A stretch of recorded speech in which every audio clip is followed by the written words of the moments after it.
on the 0 Hour. I, as always, am your host, Richard Eskow, or otherwise known as RJ Eskow. You can call me what you want. The French, of course, had an election this past weekend, and the implications of it are still being sorted through by a great many people. It was the first round in a two-stage election.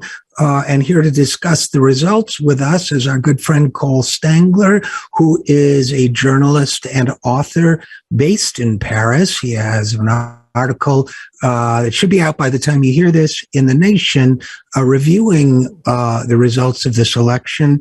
And he joins us now. So first of all, Cole, welcome to the program. Yeah, thanks so much for having me again. Always a pleasure. It's always great to have you. So, okay, the French had their first round election. What's your, obviously the three major candidates, Mélenchon on the left, Macron, the incumbent, in the so-called center, Marine Le Pen on the right, and then some other candidates as well in there. So it's a 1-2 for Macron and Le Pen. What's your initial takeaway from this election? Yeah, I mean, there's a handful of different sort of interesting elements to maybe we could focus on. But I mean, one, perhaps starting with, maybe elements that might be more interest to your listeners and viewers, and maybe more positive news for them, and frankly for people around the world is the performance of Jean-Luc Mélenchon on the left, sort of on the populist left, and his party, La France Insoumise, which actually outperformed polls pretty significantly, did better than his performance in 2017, which few anticipated would actually happen. He got around 20%, just below 20% in 2017. This time he got 22%. So improved his coalition and actually became very close to actually qualifying for the second round, finishing just behind Marine Le Pen, who had 23%. So really close. And few really expected Mélenchon to have this sort of campaign, but he was able to construct a broad coalition that, despite the sort of discouraging matchup that we have coming up next Sunday, I think is something to look forward to in the future. The sort of broad left coalition that I always want to be careful making comparisons, but it's comparisons are interesting because they also show what's not in common. But if we think about sort of the Bernie Sanders coalition, or even Corbyn, there are some similarities there. Mélenchon won the youngest age bracket, did well also among so voters really up until age 30, performed very, very well. So young voters, Mélenchon did very well among a chunk of working class voters. There's obviously no sort of homogenous block of the working class, but Mélenchon was able to win a chunk of voters who fit the traditional census descriptions of working class in France. So both manual laborers and service sector workers, around 25% went to Mélenchon. And he also won, support among more sort of middle class people with left that are left leaning, living in the cities mostly. Mélenchon's score was very strong, and if you look at the big cities in France. If not just Paris, which he remarkably almost won, but he won in the city of Toulouse, he won in Nantes, he won in Marseille, he almost won in Lyon. This would have been inconceivable just a few years ago. So starting off, the Mélenchon coalition did very well, and there was also a lot of division on the left that I think ultimately played a significant role in blocking him from getting to the second round. And I think we've talked about this before on the show, is just how fragmented the left is, and given that, it's remarkable that he came so close to qualifying. So yeah. And I did some, Cole, I just wanted to step in for a second on this. With the initial results, so they're going to be a little bit off by, partial percentage points here and there. I tried to, just because I'm an obsessive spreadsheeter, I wasn't writing anything, but I started to spreadsheet the results. And it was in terms of the percentage of the vote that went to the left, the center, and the right.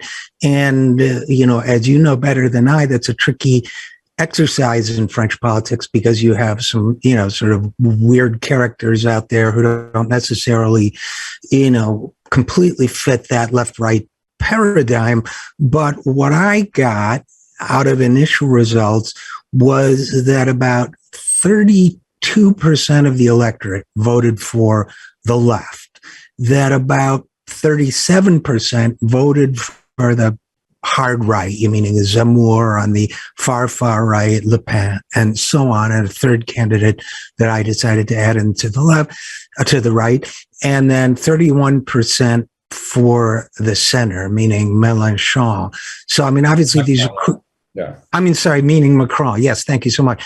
And so, what this, my numbers may be off a little bit here and there, but what this tells me is not that Macron has so far earned anything like a mandate for his presidency so far. Far from it. It seems to me that this is he may yet win the upcoming election, but this seems to me to be hardly a heartfelt endorsement for his presidency. Am I right about that? Yeah. I mean, I think you are to some degree. Macron would obviously, say from their perspective, look, we expanded our base from the first round of 2017 when it was, I don't have the exact number in mind, but he got a few percentage points higher this time around. I think 28% compared to whatever he did in 2017. So he says, oh, well, we've increased our base. But what's interesting is if you really, look at that base and to see how it's shifted, it is also a fascinating exercise, because Macron really benefited from this sort of, upstart, centrist, kind of anti-establishment label back in 2017. He wanted to shake up the political system, and he appealed to a lot of center-left voters in some of the bigger cities in France. He still has some chunk of support from those voters, but it's really declined. And if you look at his base today, the Macron electorate is much older than the typical voters in France. Macron did. I think if you get rid of the final, people have been talking this a lot in the last few days. If you get rid of the top age bracket in the polls, it would be Mélenchon versus Le Pen in the second round. So Macron has a lot of support among older voters, and he has a lot of support among wealthier voters. That is really the base of Macronism today. And as we know, of course, as in other countries, older people and wealthier people vote more. And that's also what politics is. You have to show up at the polls, but it should be said that is really the Macron base, even more so than it was in 2017.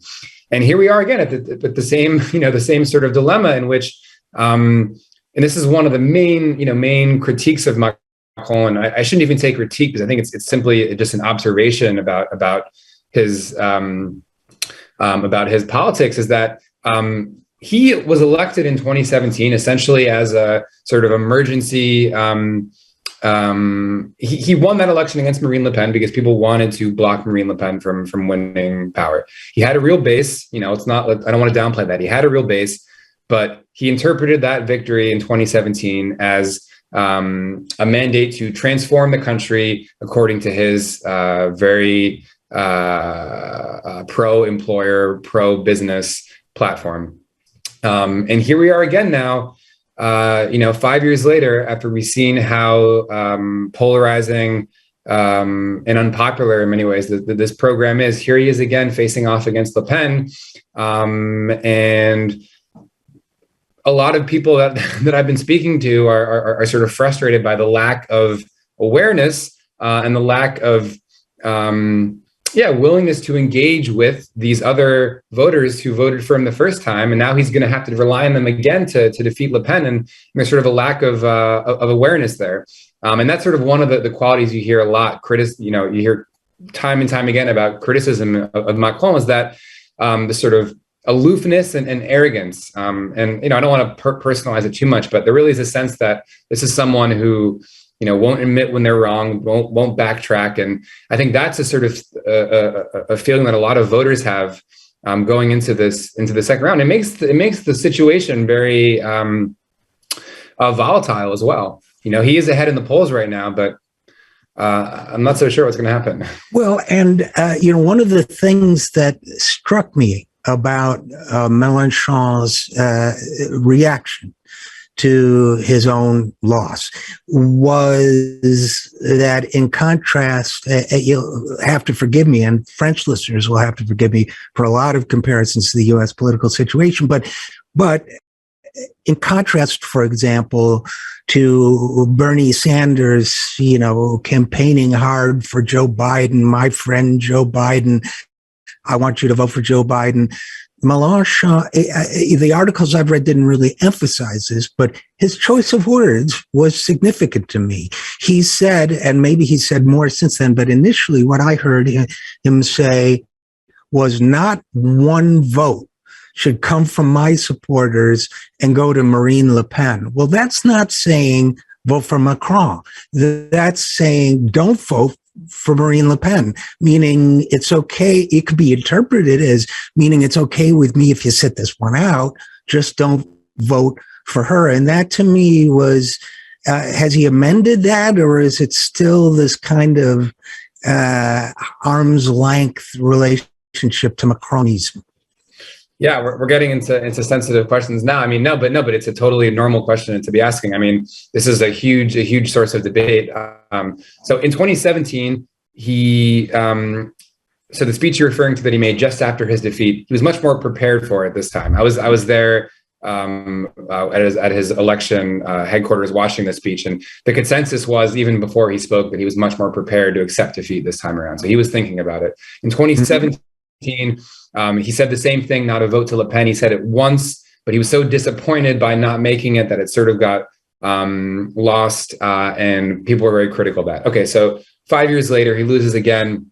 He emphasized it multiple times. He repeated it, to affect sort of toying with the press to make sure everyone heard it. He said it 4 or 5 times in a row, not a single vote to Le Pen. That's what he said. And now what's happening right now is La France Insoumise, his party, is doing a poll of voters, of members of La France Insoumise to choose among 3 options ahead of the vote. The options are voting for Macron,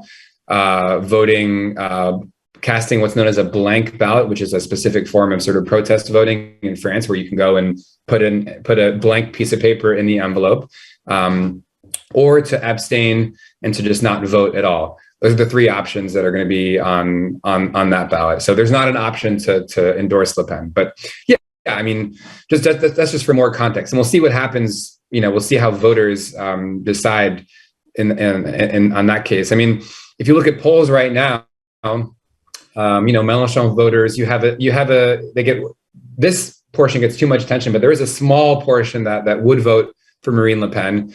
The biggest portion is people abstaining, and then the second biggest portion is people that are voting for Macron. Of course, you can make the case, if Mélenchon came out more strongly, maybe that would shift more people into voting for Macron. He hasn't yet, although he did say that recently that Le Pen represented an additional danger to French democracy. And it's a very difficult question, without sort of giving my opinion on what he should or shouldn't do. It's a very difficult question for them to navigate, because they have a coalition that in part is people that could vote for Le Pen and that really despise Macron. And so it's hard to manage a coalition like that. And I will say one thing, and this maybe will, people would disagree with this, but I will say that the fact that there are people that are prepared to vote for Le Pen in Mélenchon's coalition who voted for him in the first round, I don't think that's necessarily a bad thing. And fortunately, Mélenchon was there in order to attract them, to get them to vote for Mélenchon.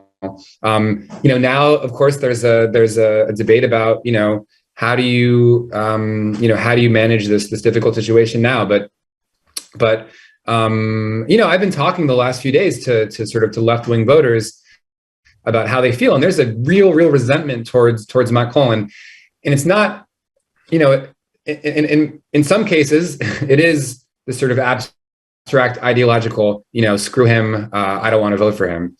Okay, that certainly exists, the sort of political ideological feeling, which shouldn't be dismissed, but that exists. You also have people that feel really, that have been impacted by his economic policies, by his series of reforms, whether it's the labor law reforms to make it easier to lay workers off and to reduce the compensation they get when they go to labor court, whether it's unemployment insurance reforms that reduces people's access to unemployment benefits, whether it's the tax cuts that they see for the super rich, and they're not feeling like they're getting any relief.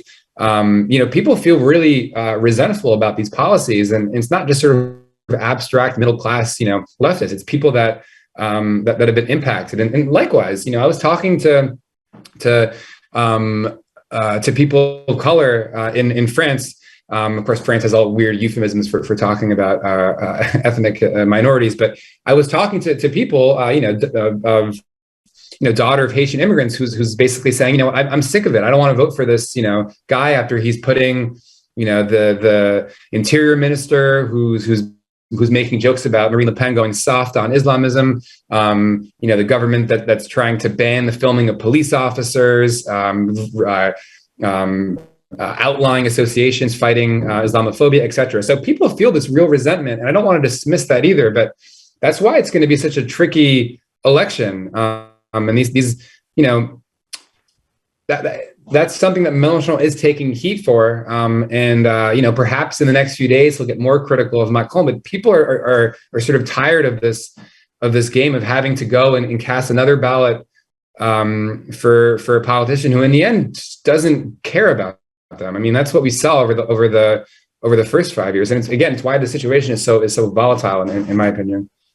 It is fascinating, and one of the questions I've had that I haven't been able to get an answer to is where the Muslim population of France fits into all of this, and obviously, voting status is, varies from individual to individual, but you have a not insignificant Muslim population in this country.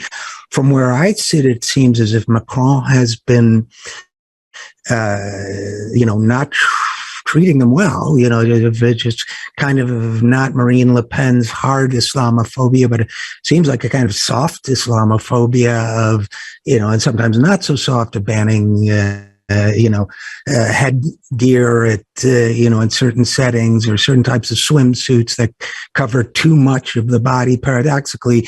So, if you've been around as long as I have, that's not something you ever thought you'd expect to see. But, and in any country, but, so it seems to me that he's certainly not going to, it's going to be hard for him to whip up enthusiasm among the Muslim community or people close to them. Is that a factor in this election at all? Yeah, I mean, there's very few, as you know, France doesn't collect statistics on religion or ethnicity. So there's not a lot of, studies about this. I think there was an opinion survey that showed that I think 7 in 10, if I'm not mistaken, roughly 7 in 10 people who self-identified Muslims voted for Mélenchon in the first round. I think a lot of that is also due to where people live and what socioeconomic backgrounds or conditions that they're living in, which is to say people in cities and the suburbs that are generally more working class, which also voted for Mélenchon. So I don't think we're going to get polls that are saying what do French Muslims think about the second round, although maybe we will. I haven't seen that for the moment. I was in a suburb outside of Paris, in the northeast of Paris, talking to people, and it's all anecdotal, so it's hard to say. I've seen I talk to people who are super opposed to Le Pen, who are saying no questions, Macron's not great, but we need to defeat Le Pen. And I talk to people who are also just completely so politically disillusioned that they don't care about the election at all. So it's hard to say, but I think that is going to be a deciding factor in this election. How much is Macron going to be able to mobilize these disaffected, left-wing voters and people who would be, first in line to suffer from a Marine Le Pen presidency, which would be pretty devastating, sure. And devastating, perhaps on a whole other level than from what we've seen under Macron, because her program is pretty dangerous. Yes, I know, and there's another dimension I was wondering about this, and I warned you in advance, Paul Stangler, that I would not be able to resist certain comparisons with the U.S. political situation, but it's a benchmark that we can use for this kind of discussion in this country. And one of the things I was wondering was, as you know, I worked for Bernie Sanders in 2016, and I'm convinced that one of the reasons why, and I gave you my breakout in the beginning of left versus center versus right outcome, but in this country, at least, I think a lot of the so-called centrists, votes for so-called centrists, whether it was Hillary Clinton in 2016 or Biden in ultimately in 2020, it seems to me a lot of that was around the issue of safety, electability, so that you could look at, for example, Democratic primaries, majorities in every single Democratic primary support that were polled expressed support for Medicare for all. And yet Biden was the ultimate nominee. So I wouldn't say that Biden represented the ideology of the voters that nominated him. So I guess my long-winded way of asking, at least in some of the interviews I read from France, people were saying, I did see one or two people saying, well, I'm going to vote for Macron because I'm really worried about Marine Le Pen and we got to stop her. And I'm just wondering if that same kind of centrism per se, as expressed by Macron, reflected by Macron, got the same kind of boost, you think, in France that I think, for one, that it has in the United States. I mean, I think maybe the closest comparison would be in France. There's a sort of phenomenon that people refer to as like the vote utile, so the useful vote, meaning like tactical or strategic voting. And I think if you look at the breakdown of the numbers, Macron certainly benefited from some bump of strategic voting, which is to say people who see the far right, and we're not not even Le Pen, not just Le Pen, but also Zemmour, Eric Zemmour, who's a far right polemicist. Who's a real nasty, horrible person. I think people were alarmed by this, and then sort of saw Macron as a sort of beacon of stability. And so, yeah, he benefited from some amount of strategic voting. Mélenchon also benefited from a significant amount of strategic voting from left-wing voters who, as the vote was coming up, I think a lot of people were sort of saying, wait a second, we can't have a Macron-Le Pen matchup again. I don't necessarily like Mélenchon that much, but we need to have someone on the left in there. And so Mélenchon clearly, I think, benefited from that in the sort of very end of the campaign, perhaps why the polling numbers, why he outperformed the polling numbers. It was one of the factors, maybe. So yeah, I think Macron benefited from some amount of strategic voting. But again, this gets back to the question: if you look at his platform, and he doesn't really have much of a platform, frankly, this time around, is not necessarily representative of majority opinion. You look at polls of French people, and people are in favor of raising the minimum wage, which Macron is opposed to. Marine Le Pen is also opposed to raising the minimum wage. She wants to lower the social security contributions and give you more quote unquote take home pay, but it's a long-standing right-wing proposal. Anyways, French people want raise the minimum wage. They want more funding of the hospital system and the health system. They want more investment in green energy.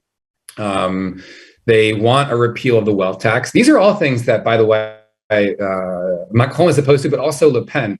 And maybe this is another point to maybe focus on. Le Pen,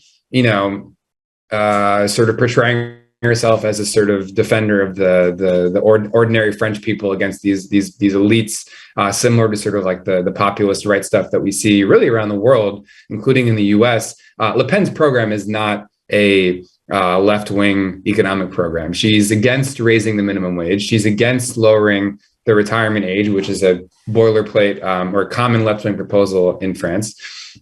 She doesn't want to have a green energy plan, invest massively in green energy. She wants to get rid of windmills because they're ugly for farmers or whatever. She thinks that they look bad and destroy the campaign, the farms, excuse me.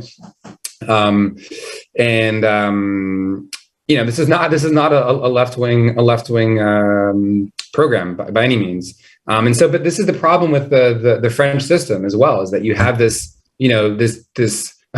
sort of two-round system where you can have the end result of having two candidates that don't have programs that are really broadly reflective of public concerns. But here we are, and it's a very difficult moment, I think, for French democracy, even, and without exaggerating that, because a lot of people are, going to have to hold their nose and vote for Macron, and really, really don't want to. And I'll share just one other little quick, thinking about comparisons with the U.S.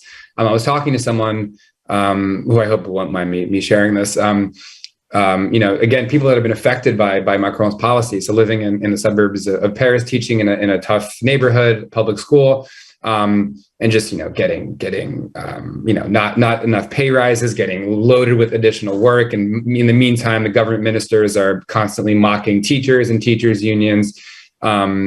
He said, a lot of people would say, this is basically, you got to suck it up and vote for Biden, basically, against the worst option, which is so dangerous.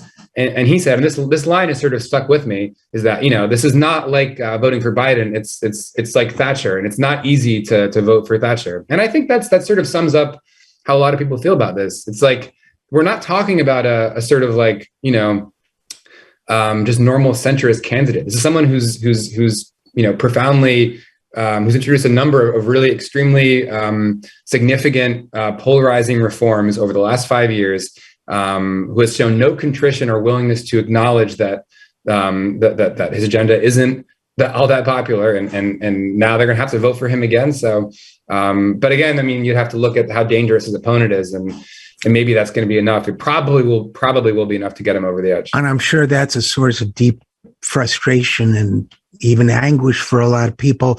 One thing that I saw recently that just yesterday or so that struck my eye was Marine Le Pen saying that she would reconsider France's membership in NATO.